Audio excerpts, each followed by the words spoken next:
Hello, everybody. Glad you could join us for episode number 56 of the Launch and Beyond podcast, a podcast designed to support you in not only achieving great success in your business, but also in all other areas of life as well.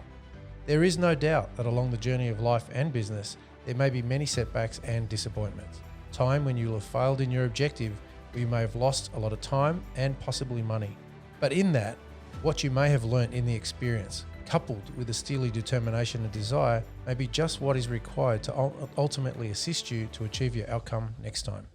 In this week's episode titled Failing versus Failure, we discussed a huge difference between the two and how understanding the difference between them can assist you in ultimately achieving your outcome. We hope you enjoy it. Well, good morning, Adam. We are recording here on another beautiful Melbourne day after another lockdown. So a short one this time. We survived. So yes, that's it's great to be having some freedoms. And I guess if we scheduled to record our podcast episode a little while ago, we wouldn't have been able to meet in this way. So it's great to have the freedom and the liberties that we have back again, and to be recording back in studio with you again. Yeah, it's a lot of fun to be back. We took a little break, recorded a few extra episodes, and took a little bit of a break, just unwind and get back into it. So now I'm like, I haven't seen Jim for weeks. Like, where you been? And it feels like that. It feels like that. Well, it actually worked out to our advantage because we wouldn't have been able to meet up properly there as well. We would have had to go back and record via Zoom like we did earlier. So, but it's worked out. So really looking forward to our topic today, failing versus failure. But before we begin, Adam, you've just the commitment to the timelines we set. Adam's had done a triathlon this morning, competed in a triathlon this morning, and we've just pushed our times back in order for us to record. So you want to give us a really brief overview of that and how you're going with it all? As Jim said before, like, we had a lockdown that came in on the 14th, Feb 14th, Valentine's Day. And that was when the triathlon was supposed to be set. And then we had committed to do Feb 28 as a recording. Yeah. And I said to Jim a couple of days ago, hey, can we push it back a little bit? Because Uncle Dan has locked us down. We postponed it. So came in, did a short distance triathlon. It wasn't crazy. I'm building up to the next level. But yeah, 250 meter swim, 10K bike ride, 3K run. Did it in about 48 minutes. I was hoping for under 45, so I'm still not impressed with my time. But then I was looking at my stats and I was working out in the red zone for most of it. So like getting heart rates of 190 beats per minute. And I was like, well, you can't do any better than that. Like I was pushing myself as much, and that was what I was physically able to do in this situation. So I've controlled it and moved forward. But yeah, talking about failing and failure, well, that's part of the reason why I thought it'd be great as a segue into what we're talking about today, because we're talking about the difference between failing and failure. Yeah. And I know in talking to you prior to us getting on and recording officially, there was hey, I did it, I could have done this and this and this. And I guess that's a really great distinction between failing versus failure, because not that any element of what you did today was failing. It's just that in your mind, you might go, hey, I'm not as happy about that. Or there are going to be situations in life and business where things don't go to plan. And how you represent that specifically will determine, where you go from there. Yeah. So I thought it was a really good personalized example of how we could introduce our discussion today. So let's get stuck into it, and thank you for sharing that. That's right. Let's go for it. So it's an important topic for a variety of reasons. I'm just going to outline some of the reasons why the difference between failing versus failure is an important one. And number one is at some stage, perhaps at many stages in life, you're going to experience setbacks and disappointments. And like we just said, how you determine and you represent that to yourself will ultimately determine where you go from that, how you progress, and what happens to your own self-esteem as a result, right? So that's a big one. Yep. Point number two is that, a lot of times these setbacks quite often can be the fuel that inspires and fortifies something within you that allows you to load up, go back again in a better version. So quite often the setbacks and disappointments give you the other catalysts that drive an even greater level of effort next time round. So that's a really important part. Yeah, for instance, like I know that the run was my poor part today. So I'm like, what do I do to fix it? And then I'm like, I can't be where I was today. So I'm going to come back and use like interval training to lift my self up, because it was a failing of me that I wasn't good enough, but I didn't fail completely. I just didn't stop running. I Yep. kept going as hard as I could. It just wasn't good enough for this round. Yep. But next round could be better. That's exactly right. That's exactly right. And you know, that's one of the things that I've always noticed, particularly in the narrative that happens in sporting teams, is you can have a great team that is dominant and then they have an off week. Yep. They have an opportunity to redeem themselves within a week. That's what's great. If you're an Olympic athlete, you have 4 years that you've got to wait and stew on that potentially. But if you're playing soccer, if you're a footballer and you have a shocker of a game, you can redeem yourself within a really short period of time. And that helps a lot. You can put it behind you, can take the lessons and the learnings, which is really point number 3, which we're going to cover now. You can take the learnings and distinctions as feedback and look at it and say, okay, where do I need to put more focus and attention, which will ultimately help you deliver a better outcome. Yep. So that's the advantage of it. You can pivot, you can adapt. The process is really important because you can use that as feedback in order to change elements of your strategy or your process that will actually help you out a lot. Yep, definitely. And point number 4 is if you are going to go and do great things, you have to expect that you will basically have setbacks and disappointments, and they can be heartbreaking ones. They can be disappointing ones. But the bigger the vision, the bigger the purpose, the greater the beatdowns and the setbacks are going to be. And how you interpret those will ultimately determine whether you still pursue this or whether you just go, I'm done, I'm tapping out, that's too hard. Yep. I had those thoughts today as well. I was like, because I want to go to the next level up, which is probably double the swim's going to be 700 meters, so it's triple. Biking is actually triple as well. The run is only 5Ks instead of 3, so it's double. But yeah, I'm sitting there today going, do I want to go to that next level yet? Because I'm like, I don't think I'm ready. I might run out the season at the small level still and then train up for the whole part of the year coming. And then started the new season. I'm like, no, let's go for it. Let's go big now. But yeah, it wasn't, I'm not taking it as going, oh yeah, I'm never going to do it. It's just like, not ready yet. But at least now I've done 5 races this year. I can assess how I've gone. I've got all my data. I can track it. I can assess it. I can do new training schedules based on how I feel. Like, what part am I tired in? What part do I think I can push better? And do all my pivoting and adapting of my training schedule so that I can go to the next level and actually dominate when I get there.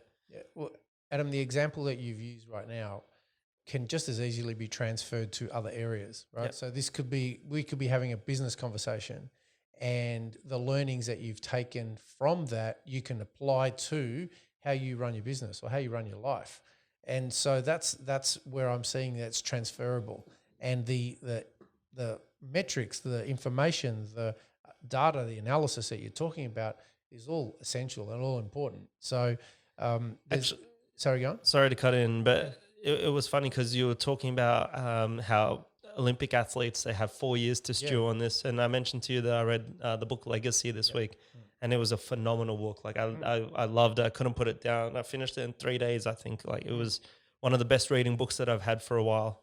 And I've been reading some good ones lately. But that was the same thing. He goes, in sport, you can recover. You've got 1 week to assess it. You've got all the statistics, you can track it. In business, how often do we go back and reflect? And how often do we run over the play tape in our heads and go, hey, I made this decision, but I don't think that was the best at this point. Maybe next time I can do this. And not many people go back and actually write a playbook going, hey, next time this decision comes up, this is the exact way I'm going to answer it and see if that's better than the current situation. Because there's actually that review process, the point where you can adapt and pivot your point of view. And that's where the analogy from sports can transfer over to business really easily. There's a process. You know, there's different process versus outcome objectives. And so sometimes you may not be getting the outcome you want the process though is the correct one. So it's a case of having faith in the process, which will ultimately deliver an outcome. But if you're only ever focusing on the outcome and not putting effort and energy into the process, you've got a zero-sum game. You're either getting the result or you're not. Yeah. And you don't have any other metrics to analyze how well you're doing, what other things you could be doing, and where you might change things that might give you ultimately a different outcome. So we're basically talking about the same thing. Yeah. And, champion teams have a preparation process they go about. It's not down to luck. It's about how skills management, how they focus on the technical side of things, but then also how they deal with the representation and the psychology of it. And it's always fascinating. Always fascinating when I watch a coach who has to field the media interview after the games, how they represent it. And some of them berate their team. Some of them totally smash their team. Others use that as a teaching moment and a redefining moment that will empower their teams to progress. So you quite often have a team that is dominant during the week and they have this one aberration and you can't explain it. You can't understand why. And some will go, mate, it's just a blip. Let's get on with it. Let's move it on. But if that becomes a downward spiral, your form suddenly starts changing. So it's a very important construct to be clear in, and how you represent it will ultimately determine where you go with that. I love the coaches that abuse the media. So just let us do what we do behind closed doors. You stop asking the questions. They're my favorite type of coaches. You're doing your job. We're doing ours. Yeah. I'll stay in the business of running a team. Yeah, so. I know you got to write about something, but it's not going to be about this. Yeah. So Adam, we're going to have a couple of points, I guess, that will have a distinction, will help people I should use a different term. Get an understanding of the difference between failing and failure. Yep. And you can refer to your show notes here because we're going to reference a couple of specific things, but we want to draw a distinction between the two. So there's 1, 2, 3, 4, 5, about 6 different points on either side, which will give you a bit of better understanding of the difference between failing and failure. So if we look at failing specifically, one of the things that will serve you very well if you consider it as something that's temporary, something that's in process, and something that, okay, it's not going to last forever, right? So many, we hear about Thomas Edison, having 1,000 failures before he discovered the light bulb. So that was a process, and he was failing forward, so to speak. He was consistently taking the learnings of that and redefining, rejigging things, going, okay, we went down this road, that didn't help out at all. We tried this different strategy. And the cumulative knowledge of each and every one of those experiments was what ultimately got to the ultimate outcome. Yep. Right. And that was the same as Colonel Sanders with KFC. Yep. He was having this truck stop sort of fried chicken that he started in a friend's kitchen and he was just serving it. People loved it. He just kept going, but then that wasn't a permanent thing. So then they shut him down and then he went to the next one. They got shut down. Then the recession hit and he was just constantly, he had a good thing. He just couldn't hit that winning stride yet. And then eventually he got into it. So he was failing at his initial attempts, but he wasn't a failure altogether because he kept actively searching for the next thing. Where's the next spot? Where am I going to get onto the highway? Where's the prime position that we can really sell Kentucky Fried Chicken? And then he moved forward and he won in the end. You raise a really good point because even quite a lot of the times people have this perception that if the product's great enough, it'll get through. What you highlighted quite accurately is even with some of the greatest products out there, they still had to go through that journey. It's not like suddenly a lot of us are seduced to in the idea of going, hey, we hear this story and it just went from 0 to 100 so quickly and we associate that they all happen that way. They're kind of like the aberrations. They're kind of the outlier that we can't necessarily look at that and say, unless it happens that way, it's not going to happen. The reality of most great business stories is the one you just outlined. There's the pushback, the setbacks, the failures, the failing process that allowed them to take the learnings and then keep progressing and ultimately get to their objective outcome. Even when they get to there, there's still challenges that come with that as well. But that's a big difference between failing and failure, which is a lot more permanent thing. It's like it's done. I failed. Business is shut. Done. Shut. That's effectively a sign. That's the zero-sum game, so to speak. You either win or you lose. Yep. And so understand in the process of failing versus failure, I use analogies where let's talk about jiu-jitsu. We've got a background. You can continually getting tapped, but you're getting better at it. So it's taking you longer to get to that point, or you're identifying patterns where you're basically making mistakes and you rectify those and you get better. Or in the process of your business, you could be doing research and development that's fielding nothing, but you ultimately know where you're moving, and all the learnings that you're taking are ultimately helping you determine a better product, delivery strategy, and distribution, for example. Yep. So there's a big difference between failing and failure. The second thing is, when we're looking at failing, it's how you see that setback and disappointment as well. So how you represent that. So it's, like we said, temporary beforehand. Look at it, if you understand it as this is part of the journey, this is part of the process, and expect that to be the case, as opposed to in failure where you look at it as absolute. You either succeed or you fail. And we both know that, Adam, you will fail your way to greatness. Yeah. You will keep getting the beat downs even while you're on the right path, moving in the right direction. Yeah. Again, using the example of this morning's triathlon, like I wasn't happy. I've bought a new bike now, but my bike is 2 or 3 kilos heavier. So as you're riding that, the 2 and 3 kilos, plus I'm a heavier guy, it all adds up in momentum. So what do I need to do? I need to lose weight and shift over to the new bike that I bought, because then I'll be lighter, moving freer of momentum. So it is a temporary setback, but I'm rectifying what the issue was, and I'm able to go, all right, well, I know that I'm heavy on the bike. I know I'm heavy when I'm running. So what do I need to do? Lose weight, change my bike, get better shoes, and then I'll be able to just upgrade my tools. And then I'll be able to go forward, rather than me going, oh, I was slow. It's always going to be like this. Maybe I'll just stop doing triathlons. Because that's when you're a failure. When you just die and just roll over and go, oh, well, that's how it is. Yeah. It's also the identity around that and how you define that specifically. I'll come back to that point in a moment, because that's a little bit later on. But the third point of this is that with the mindset of failing and failing forward, you're constantly stretching yourself and you're pushing limits, expecting that there will be a failure point. But what you're comfortable in is knowing that as long as I've got worst case scenarios covered, I'm still stretching the limits, and in the process, taking the learnings that I have and progressing forward. So example would be, say, Amazon, which ran massive losses for many, many years. But what they were doing is they were learning. They had enough, obviously, credit to keep going. They had enough investors to finance that process, but they were failing less and taking the learnings more. And those huge losses got smaller and smaller up until the point where obviously turning a profit. And so that is a process. A lot of times, a lot of investors look at whether they should look at a company and invest in based on the losses they have initially. And on an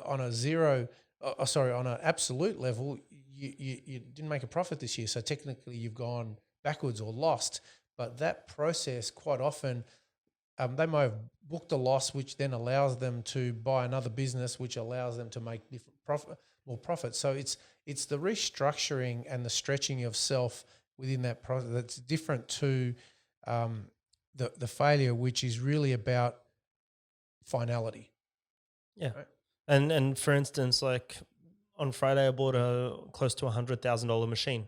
So you're right. My books are going to look bad. They're going to go, well, he's taken a big chunk out of his profit this year.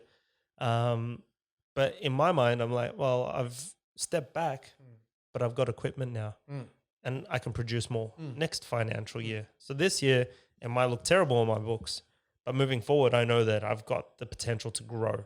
Yeah. So it's a temporary failure on my books. Yeah. Well, actually, failing. Yeah. I was going to say, even within tax code, right? Well, in Australia, we're all right with that. With a tax code, right? Yeah. But what happens is, if this year, if you run a business and you make a loss, you could basically book that up as a loss carried forward. Yeah. So effectively, you might have lost $200,000 this year on the books on paper, either through depreciation, a whole lot of factors, sold some assets, and etc.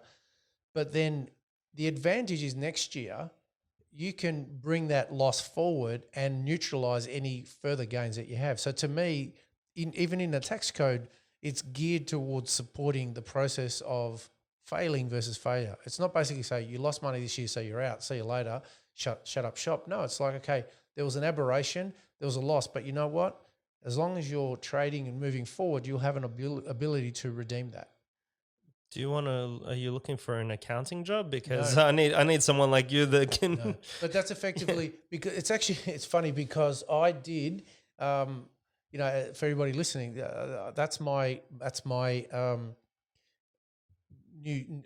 project that I've moved into is commercial banking and commercial lending and brokering these massive deals. And even just this last week, I was brokering this huge deal that involved massive losses on paper, and yet the company is exceptionally profitable. So we're actually able to secure a deal for this person by using that example. So, you know, initially people go, oh, hey, there's all these accumulated losses. And you go, yeah, there is, but the tax code supports that. Yeah. So we made a case to a lender to be able to show them that, okay, that's going to neutralize that out. So effectively they went, okay, we can see that pathway done.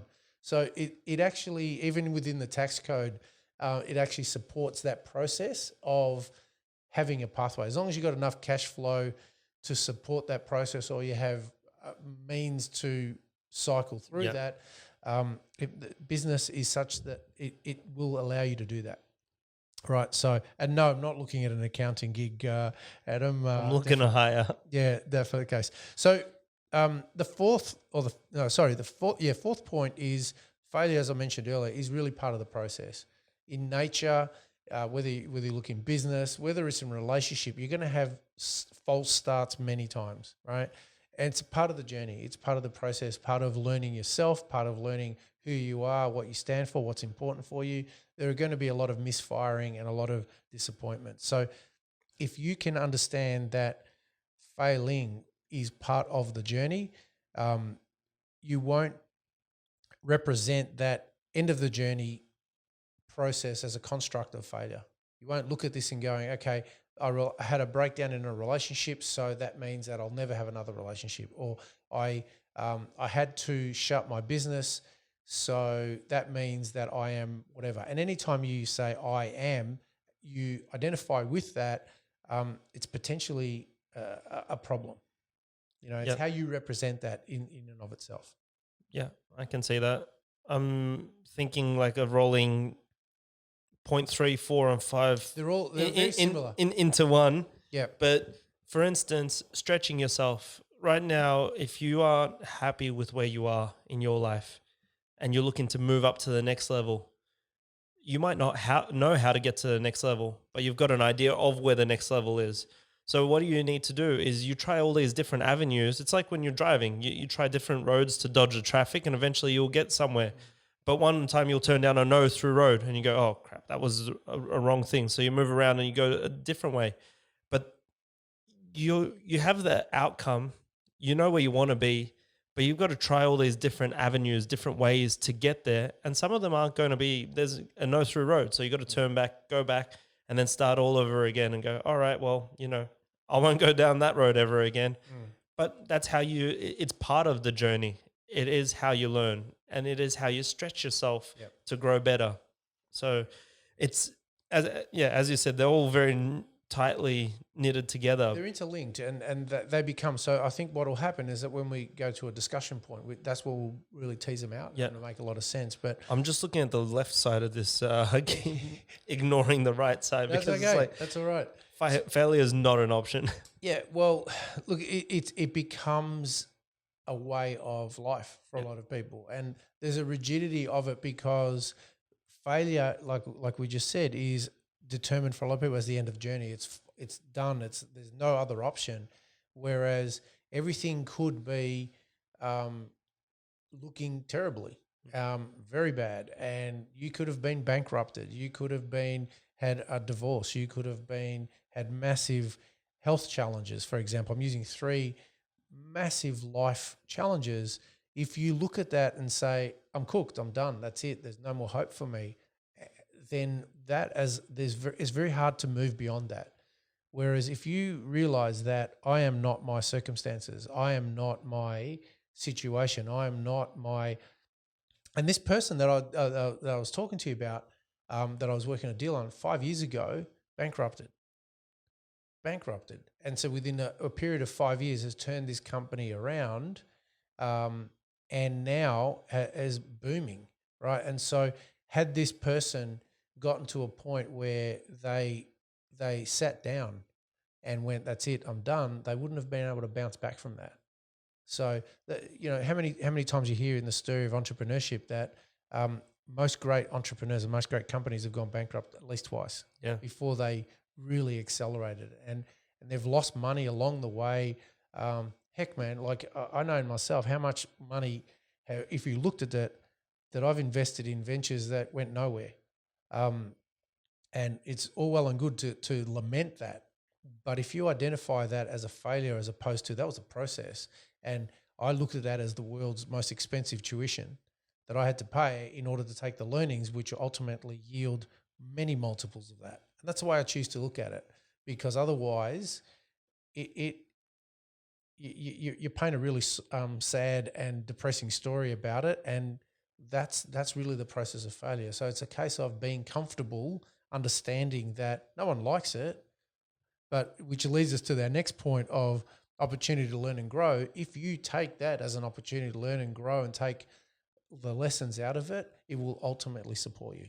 Yeah, many people, when they make a decision, or make a big bold movement in whatever it is, in finance, in business, in personal life, they'll only tell you about the successes. Yeah. Because that's what's nice. That's what people will envy. People might get jealous because they made a great deal, but people like Gary Vee, who know it's part of the journey. One of his biggest things is, or one of his biggest failings is not investing in Uber when it came across his desk, and he still holds it to this day, going, "I should have invested." So now everything that comes over, he's investing, whether or not it's small or big. He's like, I got to get money in the game because it could be the next Uber. I missed that. Maybe I wasn't good enough. So now he doesn't stop investing. He goes, all right, I'm going to invest more actively because I've learned that missing an opportunity is worse than never taking it at all.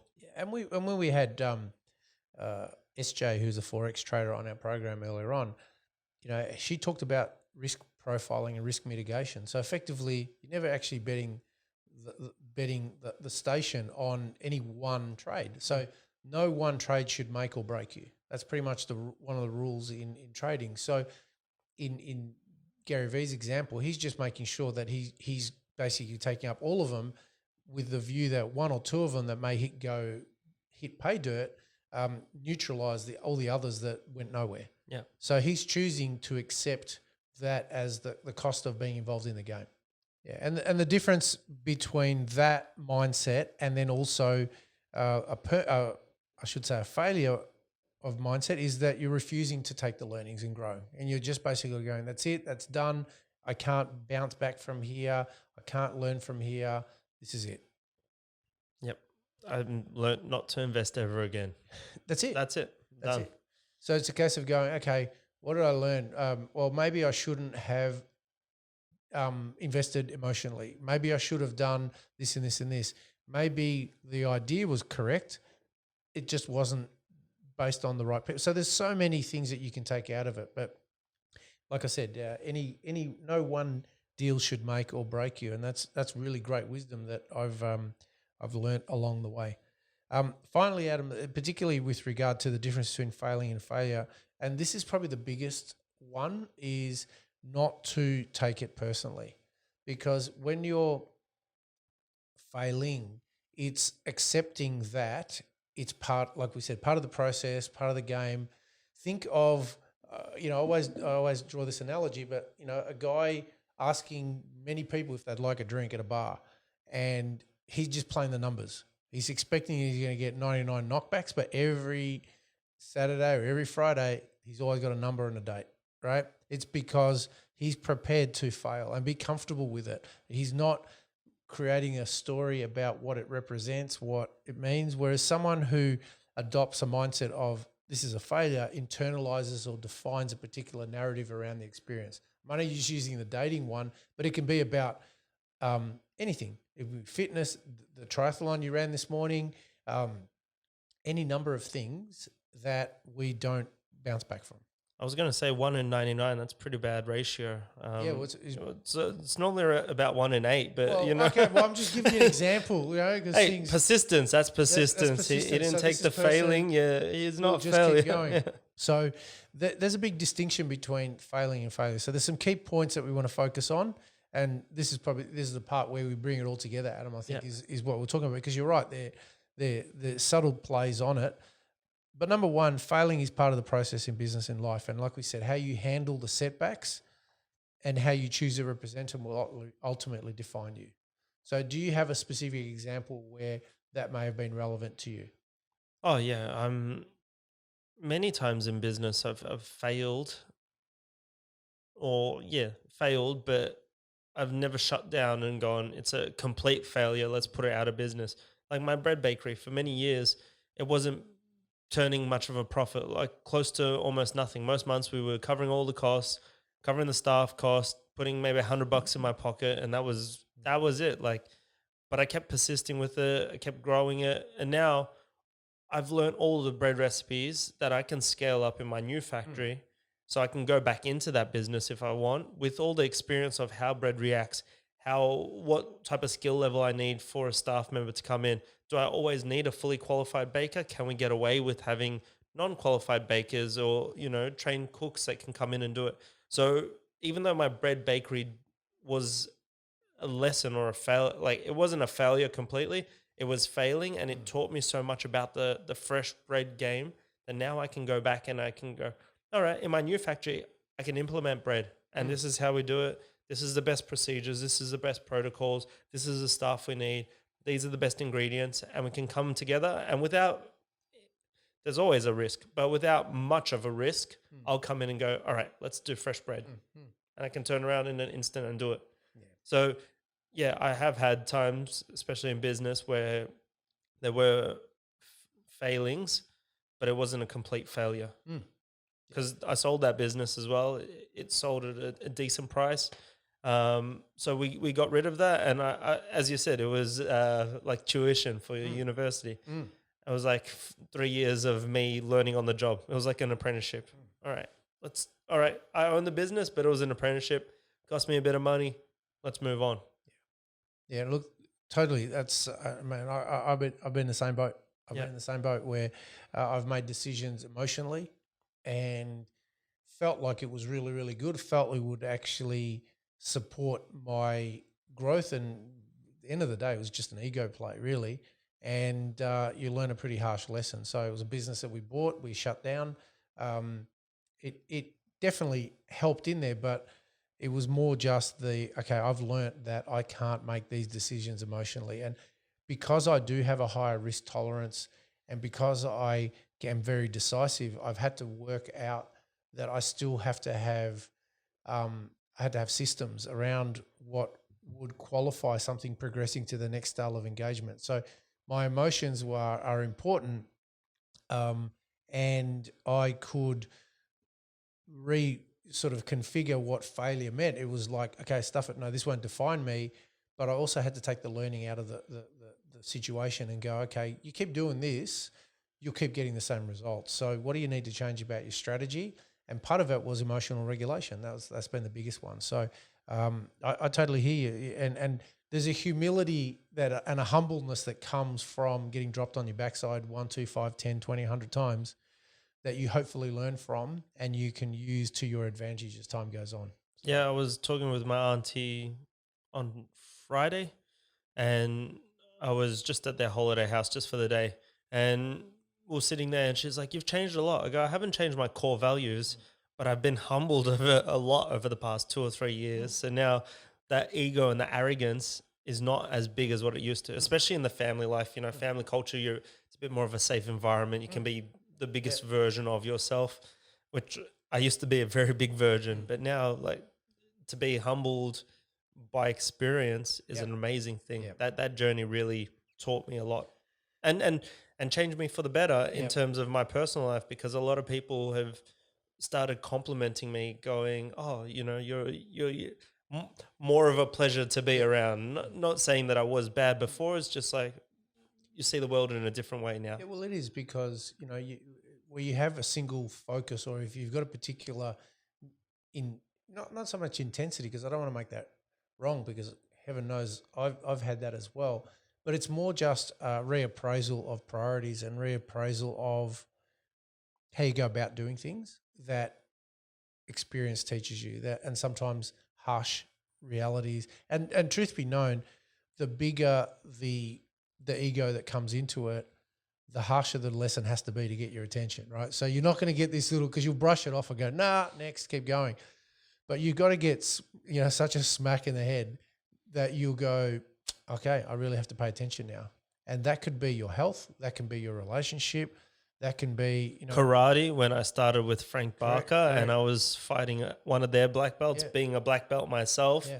but I had a white belt on because I started a new form, and I'm sitting there fighting like I'm a black belt still against another black belt, and this black belt just went bang, Yeah. dropped me, Yeah. and I was like, where'd that come from? Like, we're equal, but in his mind is like, you're a white belt here, you don't come at me like that. And that's when I learned in the dojo, have zero ego, because you're going to get smacked in the face. You will learn that pretty quick. That's right. The second really key thing is, like we said, just because you fail doesn't mean you're a failure, right? If you don't internalize that, if you don't make that part of your identity, if you can accept and appreciate that, no one likes it, man. No one likes the process of failing at something. But if you take that as an understanding that I'm going deeper, or I'm learning something about it, or this isn't the right direction, maybe I need to change or course correct, or if you take that as a dynamic model as opposed to a static model, it'll serve you out a lot. Yep. So appreciate and understand that if you're going to do great things in the world, and whether it's in your personal life and your business life, you're going to come up against resistances. You're going to come against obstacles. You're going to come against perceptions that you've failed, but you haven't, unless you choose that is the end point. Yeah, and this point reminds me of what we've said in the past of, you need to have constant personal development and constant growth work, because you sit back and then you do reflection before you grow. So that way you're always reflecting on what failings did I have in the past that can help me move forward in the new direction. I want to get to this level now. So I look back, my failings did this.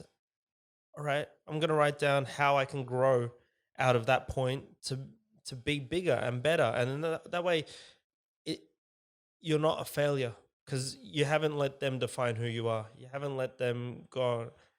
Your failings haven't decided your new future, because you haven't left it. You've just used it as a tool to help you grow. He's still in the game. Yeah. He's still in the game. So totally agree.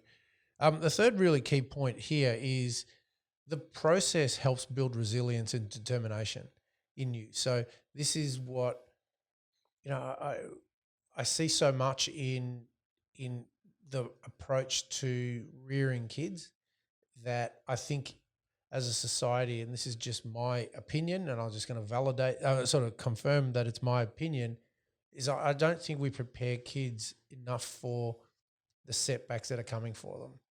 And I don't feel that there's enough resilience preparation where every kid gets a trophy, builds a mindset that it's always going to be easy. And when they don't get it, what happens to them? Temper tantrum. Well, temper tantrums happen, and they suddenly go, "I'm out. I'm done." Appreciating that, in a team sport, in life, you're going to have to work through that adversity. And if you haven't got a reference, or if you haven't got a model of what the process looks like, and you have an expectation that you're always going to win every time, that can really mess with you. And I see that so many times, where particularly kids who haven't had a grounding in the obstacles and the battles that they need to learn as kids don't have them when they enter adulthood. And so consequently, it's really kids that are playing out in an adult body that you see playing out life. Yeah. And the guy here on this side of the table who doesn't have kids believes that a child, toddler, maybe to 7, 8 years old, should have a childhood. But then early teens or like just when they hit double digits, you're right. They need more setbacks. Not enforcing the setbacks, but they need more reality to come into their life and go, hey, when this happens, what do we do? And there's always that Batman Begins with Christian Bale. And one of the analogies was, what do we do when we fall off our bike? We get back on. And that was because he crashed through the cave and he fell down, and he goes, well, don't stop exploring. Keep exploring, but, don't be scared of this. And it's a great analogy because he used that through the whole trilogies of the Batman was, all right, I couldn't save him today, but tomorrow I'm going to come back and save him. And if I can't do it again, I'm going to build my body up, be stronger, and then come back again and do that.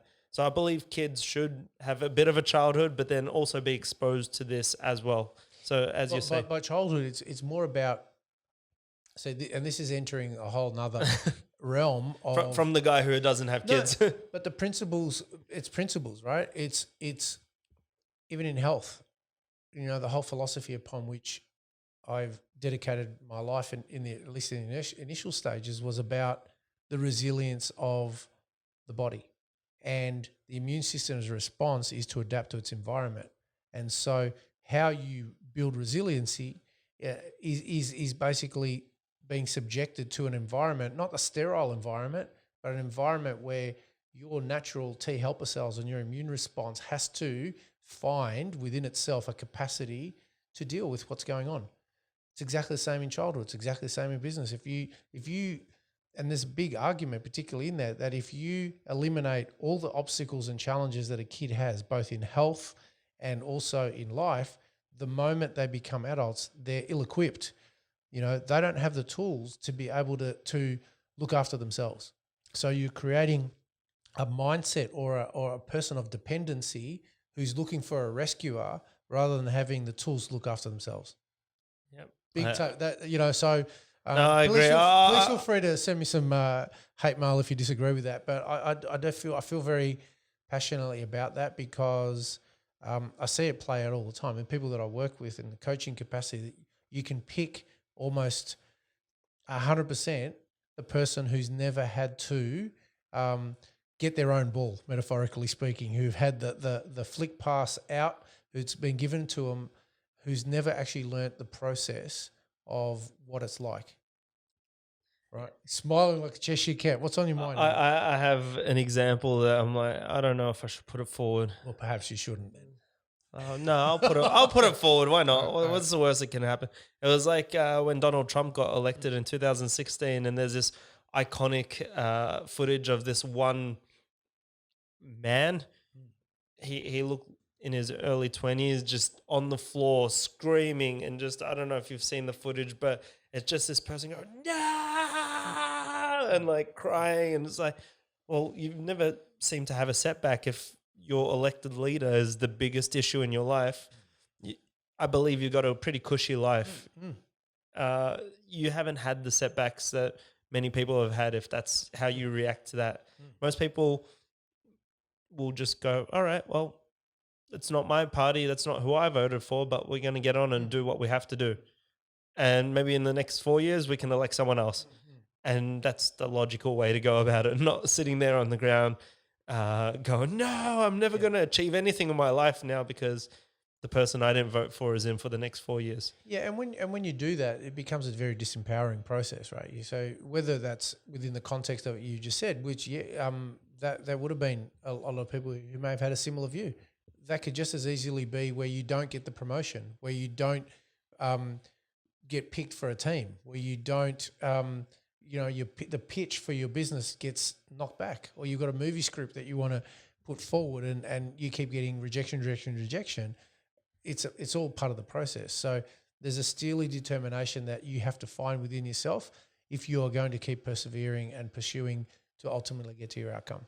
Just like the Sylvester Stallone with the Rocky script. Have you heard that one? Yes. Yep. Yeah. He pitched it multiple times to different production companies. Eventually one company went to take it, and they go, all right, so how much do you want for the script? He goes, I don't want to just sell the script. I want to star in this movie. This is my movie. And they kept rejecting. And eventually he won the deal after, I think it's like 8 rejections. And he eventually got the role at a small pay because they're like, we're taking a big risk here. You don't know how to act, or we don't know if you know. And he moved forward, and he has one of the most successful franchises with the Rocky and the Creed chain now, that it's phenomenal that anyone would have rejected it initially. But he knew what his goal was, and he knew where he needed to be, and he didn't compromise his own self just to go, oh, well, I sold the script and that'll put bread on my table. And the most important part of this story was he only had like $20 in his pocket, but through his pride and his vision, he was not going to accept this deal because it wasn't what he had envisioned in his life. You're right. And what I love about that story is two things. Number one, like you just said, he got offered money, but he got offered less, and he goes, no. I'm only going to do it if I'm in there as well. So that's a part. But the part about his dog. Yeah, I was going to. Oh, okay. Well, I'll steal your thunder. No, I missed it. But when you said it, I was like, yep, yeah, the dog. About the dog, where he had to sell his dog. He was that broke. He had to sell his dog. He went, and then after he got the contract, he went back to the guy to get it. And the guy goes, no, he wanted many multiples of the money he lent him and a part in the movie. Yeah. So it's phenomenal that is the case. But just when you said that, I was laughing because I know how much I love my dog. Yeah. Right. And for someone to go, okay, to get to the point where you got to go, I got to sell it, must have been a really low point, absolute low point. But then the euphoria of being going, Fido's coming back, and the first thing you're going to buy as you scored the role is your dog back. Give me my dog. I just love that story. So it's not your dog anymore. Give me my dog back now. That's it. So Adam, I guess we've kind of danced around this a lot, and that would be the whole process of failing is essential feedback that you get. It could be about that you're on the right path, or the strategy is not correct, or you're on the wrong path and you need to change. And so even if you're on the right path and you've got the right strategy, it may not be the right time, or might not be in front of the right person. So all of these kind of things are life's way of asking you to ask deeper of the situation and of yourself to try and determine, okay, how do I find a solution where all I see are just setbacks. So the point of, and there are times where you've just got to go, that's it, it's done, and that there's nothing wrong with that, to say this has run its race and closing things, because all things come to an end. It's more a case of, if you do that on your terms, that's a different story. But the process, you are going to fail many, many times before you get to that objective. And that was really, I guess, the distinction that we wanted to draw in this podcast episode about that process. Yeah, I've got a decent example between failures and failings. The McDonald's story. So the McDonald's brothers tried to franchise. I think they tried 2 or 3 sites, and every time they tried, it just wasn't working. So they stopped trying. But they had this ultimate vision of this dream restaurant with the 2 golden arches. Then you've got Ray Kroc, who comes in, a guy who couldn't sell anything. He was a door-to-door salesman, never really made anything in his life. He was just living paycheck to paycheck. He was used to failing, but he came in, saw the system, and he took that and he moved forward and franchised McDonald's out to be what it is now in this global market. But he was used to failings, but he wasn't a failure. He never called it quit. Whereas the McDonald's brothers goes, well, we're happy with our one shop. That's it. We can't look at franchising anymore because we failed too many times. I don't want to do it anymore. And they just shut down completely. Their mentality wasn't in growth anymore. They were just, we're happy, we're content, that's it. But they always had the vision of doing more. They just shut down and said, no, we're done. No, we're failures at franchising. That's a good example. And just on a totally different topic with regard to that, there was a recent survey about the most popular burger at McDonald's. You know which one it is? Quarter pounder? Fillet of fish. Oh, I was going to say Yeah, that. I fillet was fish like, has been voted the most popular. I don't even know. Sometimes I have this encyclopedia of useless knowledge that I remember, but I just remember reading that article, and that's the one that's been voted as the most popular one. I think I've ordered it twice in my life. There you go. So, Adam, final comments regarding this discussion and topic? Just keep going, keep plugging away. It's a way to grow. If you have a couple of failings in your journey, it doesn't define you as a failure. Just keep plugging away. Take it as feedback, as you mentioned in the last point. It's essential feedback. It's learning on the job. It's if you can't, I don't know, if I can't cut a piece of wood straight, do I just stop cutting wood completely, or do I keep cutting until I get the straight, and then I can start building my house? And it's a very simple analogy, but if you can't cut straight at the beginning, do you just stop cutting altogether? Or do you come back and go, hey, I might need to do this. I might need to change my tool. I might need to put an angle on. I might need to allow an extra 1 centimeter for the fat, so that if I need to chip it down, I can chip it down. But I know that that's a new way or a new strategy that I can take into building next time, so that I can build a beautiful door frame to enter my dream house that I want to build myself. Yeah. And to me, I guess the final comment would be, you only have to look at life and growing from a baby to an adult to understand the difference between failing and failure. So, except for situations where there is a medical reason why people can't thrive, you actually just have to watch a young child start to crawl to eventually get to walking to understand the difference between failing and failure. Because there's no adults that I know who gone, no, I've given up on this walking thing. I'm just going to crawl or basically commando crawl for the rest of my life. If you follow your own curiosity and there's perseverance, kids, you'll use that. And it's just something magical to watch those first steps when they go from the process to, they're just about to do it. And so failure would be for them to, and it's interesting that somewhere along the line of being a baby and then becoming teenagers and adults, we changed what that looks like. But the curiosity of a baby to watch is just going to persevere until, and they just find a way and they try a different strategy and they fall on their backside and then they just get a little bit more strength in their legs. And then as they do that, then they build that capacity to believe, to find a strategy to ultimately walk. So it's to me, that's probably a really great analogy to highlight the difference between the two. I can't wait to walk into a room, well, not walk into, crawl into a room and see how people react and just go, no, I'm done with walking. I failed at that. You stopped trying to walk, didn't you, when you were like 8 months old? Yeah. Yeah. No, cool. I'm just crawling around. So, Adam, thank you for another podcast episode. We hope that it's had an impact or gotten our listeners thinking about what we were talking about. And we just wanted to thank them once again for joining us on this podcast. It's a reminder that you can connect with us on Instagram, Facebook, and our extended Launch and Beyond community on these channels. If you've got any questions or comments you'd like addressed in the podcast or anything you'd like support with, please feel free to reach out. Quite often your thoughts and questions are the same ones others have, but nobody's come forward to share or ask any element of that for themselves. So this dialogue may create a greater ripple effect than you could even possibly imagine. And finally, if you're enjoying the podcast and finding value in it, we'd be grateful if you go over to iTunes and leave us a review. That allows us to reach more people and have a bigger impact on our community. So from me, thank you very much for joining us, and bye-bye for now. Thanks, guys. Bye.